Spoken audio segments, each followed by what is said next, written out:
now back. So if you are curious about this motorcycle, yes, hawak ko na po. This is the SRK brought to you by QJ Motors. So this is a QJ Motor SRK 400 inline 2-cylinder. So this is considered big bike kasi 400cc po ito mga par. Kita nyo naman yung tunog. So nabili natin to somewhere sa isang confidential na lugar dito sa Metro Manila, kaya hindi ko na na-vlog kanina. And yes, pagpasensya yun yung boses ko dahil medyo namamaos, but yet still kanina ginamay ko na to sa ginamay-gamay ko nito sa city driving. And yes, napakadali lang, very nimble, napakagaan kasi sanay naman na tayo sa 948cc or sa 900cc na big bike, kaya parang nilaro-laro na lang natin to. Kung mapapansin nyo, napakababa ng seat height nito, kaya very basta madali lang siyang i-drive pag city driving. And yet you still have the power if gusto mo talagang magmabilis sa kalsada. Saktong mabilisan lang. Pag gusto mo lang maging expressway legal, swak na swak sa'yo itong QJ Motor SRK 400. Hindi siya ganun kabigat, mababa ang seat height, and swak na swak para sa mga Filipino riders na gustong mag-entry level para sa kanilang expressway. Ngayon, upon review sa city driving is kayang-kaya nyo to. Hindi naman ganun kabigat dahil napakadali lang ito i-drive.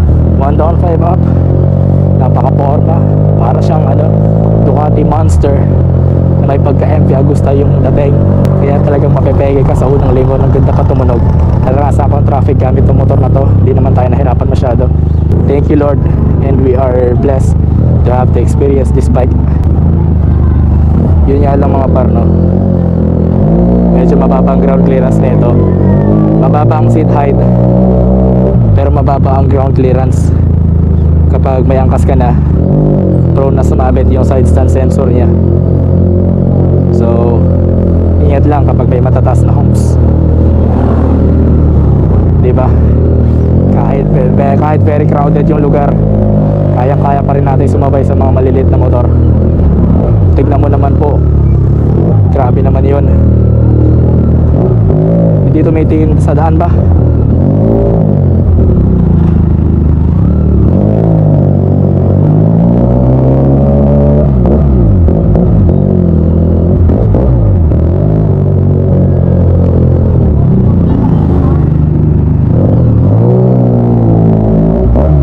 Kahit inline to, napapatingin talaga yung mga tao.